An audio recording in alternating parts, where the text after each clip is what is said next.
നമസ്കാരം. ഈയിടെ നമ്മൾ കുറെ തട്ടിപ്പുകളും അതുപോലുള്ള സ്കാമുകളൊക്കെ നമ്മൾ കേരളത്തിൽ അധികമായി കണ്ടുവരുന്നു എന്നൊരു വാർത്ത നമ്മൾ എല്ലാവരും കേട്ട് കാണുമല്ലോ. കാരണം എന്താണ്?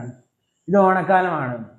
അപ്പോൾ അതുകൊണ്ടൊക്കെ തന്നെ കുറെ ഓഫറുകളും അതൊക്കെ വെച്ച് കുറെ പേർ ഈ ഒരു അവസരം വളരെയേറെ മുതലാക്കുന്നുണ്ട്. അപ്പോൾ ആദ്യം തന്നെ നമ്മൾ നോക്കുകയാണെങ്കിൽ ഓണക്കാലത്ത് എന്താണ് പ്രത്യേകത എന്ന് നോക്കുകയാണെങ്കിൽ, ഓണക്കാലമാകുമ്പോൾ നമ്മളെല്ലാവരും കൂടുതൽ പൈസ ഇൻവെസ്റ്റ് ചെയ്യും. കാരണം ഡ്രസ്സ് മേടിക്കാൻ, വീട്ടിലെ സാധനങ്ങൾ മേടിക്കാൻ, അതുപോലെയുള്ള കാര്യങ്ങളൊക്കെ മേടിക്കാൻ വേണ്ടി നമ്മൾ കൂടുതൽ പൈസ നമ്മൾ ഇതിലേക്ക് ഇൻവെസ്റ്റ് ചെയ്യും എന്നാണ് അതിന്റെ സത്യാവസ്ഥ. അപ്പോൾ അതുകൊണ്ട് തന്നെ നമുക്കറിയാം, ഓണക്കാലത്ത് കുറെ ഓഫേഴ്സുകളും അതുപോലുള്ള കാര്യങ്ങളൊക്കെ വരുന്നൊരു കാലമാണല്ലോ. അതുകൊണ്ട് നൂറുകണക്കിന് ഓഫറുകളും അവയൊക്കെ വരുന്നതുകൊണ്ട് തന്നെ ആൾക്കാർ കൂടുതൽ ഓഫർ കിട്ടുന്ന ഒന്നിലേക്കാണ് ചാടി പോവുക. നമുക്കറിയാം, ഇപ്പോഴത്തെ കാലത്ത് ആൾക്കാർ പുറത്തു നിന്നല്ല സാധനം അധികം മേടിക്കാറ്. അതായത് നമ്മൾ വീട്ടുമുറ്റത്ത് ഫുഡ് ഓർഡർ ചെയ്യുന്നു, വീട്ടുമുറ്റത്ത് എത്താൻ നമ്മൾ സാധനങ്ങൾ, ഹോം അപ്ലയൻസസ് ഓർഡർ ചെയ്യുന്നു. പിന്നെ അതുപോലെയുള്ള എല്ലാ കാര്യങ്ങളും നമ്മൾ ഇന്ന് വീട്ടിലിരുന്നു കൊണ്ട് നമ്മുടെ മൊബൈൽ ഫോണിലാണ് ചെയ്യുന്നത് എന്നുള്ളത് സത്യാവസ്ഥയാണ്.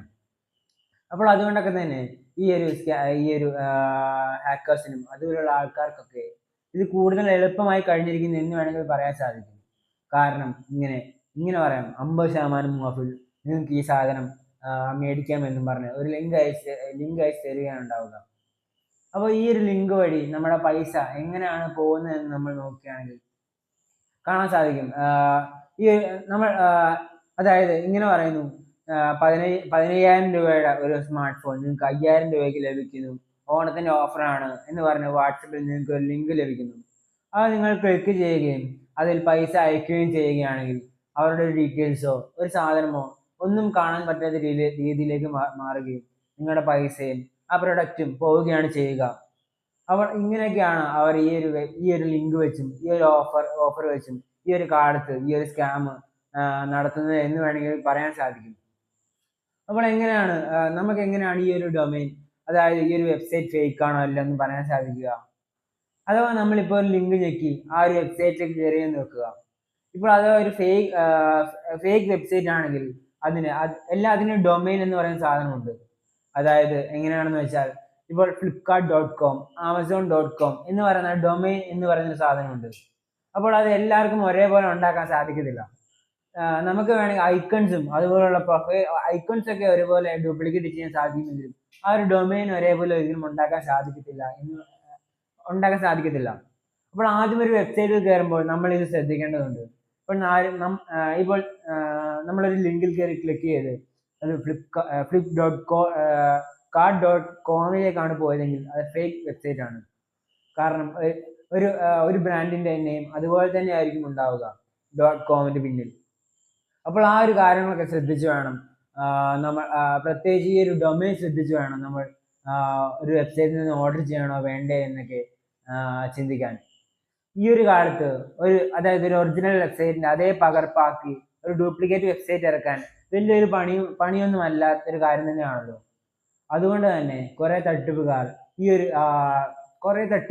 ഈ ഒരു ഫീൽഡിലേക്ക് ഇപ്പോൾ ഇറങ്ങിയിട്ടുണ്ട് എന്ന് വേണമെങ്കിൽ പറയാൻ സാധിക്കും. അതായത് ഈ ഒരു ടെക്നോളജിയെ കുറിച്ച് യാതൊന്നും അറിയാത്തവരുടെ അടുത്തേക്ക് ഈ ലിങ്ക് അയക്കുകയും അവരത് തട്ടിപ്പിന് ഇരയാകുകയുമാണ് കൂടുതലായും ചെയ്യുന്നത്. അപ്പോൾ ഇപ്പോഴാണ് UPI ലിങ്ക് തട്ടിയെടുക്കുന്ന ഒരു സ്കീം വന്നത്. അതായത് ഇങ്ങനെ ഒരു കസ്റ്റമർ കെയർ വിളിച്ചിട്ട് ഇങ്ങനെ പറയുന്നു, നിങ്ങൾക്ക് 5,000 രൂപ ക്യാഷ് ബാക്ക് ഉണ്ട്, അതുകൊണ്ട് തന്നെ നിങ്ങൾ നിങ്ങളുടെ പിൻ അടിച്ച് ആ 5,000 രൂപ എടുക്കേണ്ടതാണെന്നുള്ളത്. അതുകൊണ്ട് തന്നെ സാധാരണക്കാരായ ഒരാൾ ചിന്തിക്കും, 5,000 രൂപ എനിക്ക് ക്യാഷ് ബാക്ക് ഉണ്ടല്ലോ, അപ്പോൾ ഞാൻ അത് എടുത്തേക്കാം എന്ന് പറഞ്ഞ് നമ്മുടെ UPI പിൻ അടിക്കുകയും അതുമായി ബന്ധപ്പെട്ട ധാരാളം തട്ടിപ്പുകൾ ഇപ്പോൾ നടക്കുന്നുണ്ട്. അപ്പോൾ നമ്മളൊന്ന് ചിന്തിക്കേണ്ടതുണ്ട്.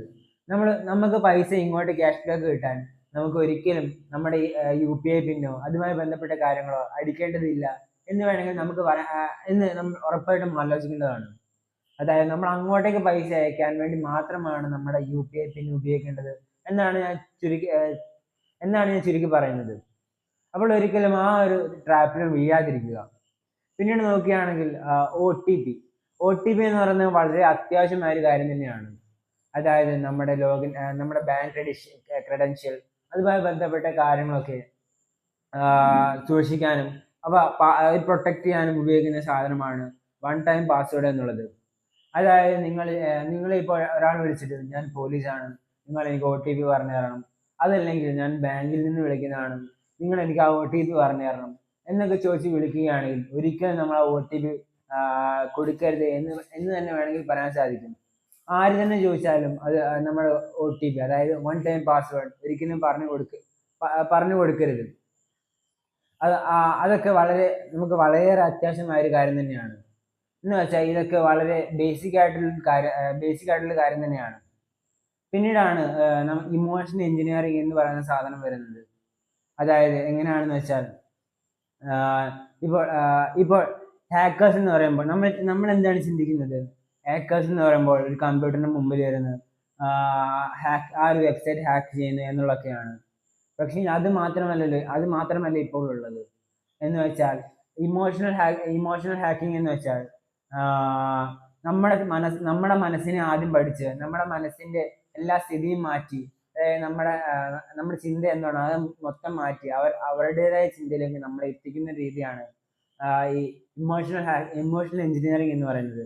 അതായത് ഇങ്ങനെ അവർ പറയും, ഇങ്ങനെ കുറച്ച് കാര്യങ്ങൾ അവർ ഒരു എക്സാമ്പിൾ ആയിട്ട് പറയും. എന്ന് വെച്ചാൽ നിങ്ങൾ ഇപ്പോൾ ചെയ്തില്ലെങ്കിൽ നിങ്ങളുടെ ബാങ്ക് ബ്ലോക്കായി പോകും, അതല്ലെങ്കിൽ നിങ്ങൾക്ക് 5000 രൂപ ക്യാഷ് ബാക്ക് ഉണ്ട്. അതുമായി ബന്ധപ്പെട്ട കാര്യങ്ങളൊക്കെ ഇമോഷണലി നിങ്ങളെ കൊണ്ട്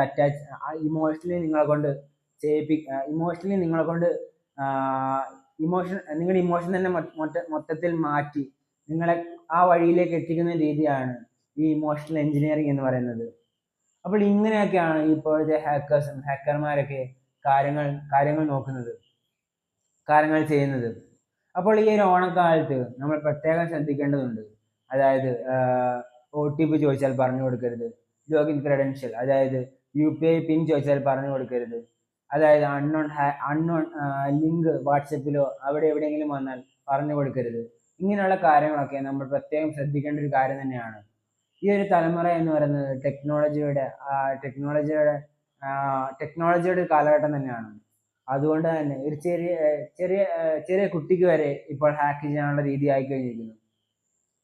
അപ്പോൾ അഥവാ നമ്മളിപ്പോൾ ഒരു ഹാക്കിങ്ങിന് ഇരയായി പെടുകയാണെങ്കിൽ, ഒരു സൈബർ കുറ്റകൃത്യത്തിന് ഇരയായി പെടുകയാണെങ്കിൽ നമ്മൾ എന്ത് ചെയ്യണമെന്ന് വെച്ചാൽ, അയ്യോ എനിക്കിത് പറ്റിപ്പോയല്ലോ, ഇനി ഞാൻ എന്ത് ചെയ്യും എന്നോർത്ത് സമയം കളയാതെ 1930 എന്ന് പറയുന്ന നമ്പറിൽ വിളിച്ച് നമ്മുടെ കാര്യങ്ങളൊക്കെ പറയുകയാണ് വേണ്ടത്. അതായത് എത്രയും സമയം എന്ന് വെച്ചാൽ എത്രയും വേഗം പറയാൻ പറ്റുമോ അത്രയും വേഗം പറയുകയാണ് വേണ്ടത്. അല്ല ഇപ്പോൾ അവരുടെ അക്കൗണ്ടിലേക്ക് ട്രാൻസ്ഫർ ആക്കി കഴിഞ്ഞു കഴിഞ്ഞാൽ നമുക്കൊന്നും ചെയ്യാൻ പറ്റാത്ത അവസ്ഥയിലായി മാറും. അതുമല്ല, ഈ സൈബർ ക്രൈമിന് അവരുടേതായ വെബ്സൈറ്റിൽ നമുക്ക് കേസ് ഫയൽ ചെയ്യാൻ പറ്റും. അപ്പോൾ പറ്റുന്ന കാര്യങ്ങളൊക്കെ ചെയ്ത് നമ്മുടെ പൈസ എത്രയും പെട്ടെന്ന് റിക്കവർ ആക്കാൻ പറ്റുന്ന രീതിയിലേക്ക് നമ്മൾ കാര്യങ്ങൾ മാറ്റേണ്ടതുണ്ട്. അപ്പോൾ ഇത്രയും പറഞ്ഞുകൊണ്ട് ഞാൻ എൻ്റെ പ്രസംഗം നിർത്തുന്നു. നന്ദി.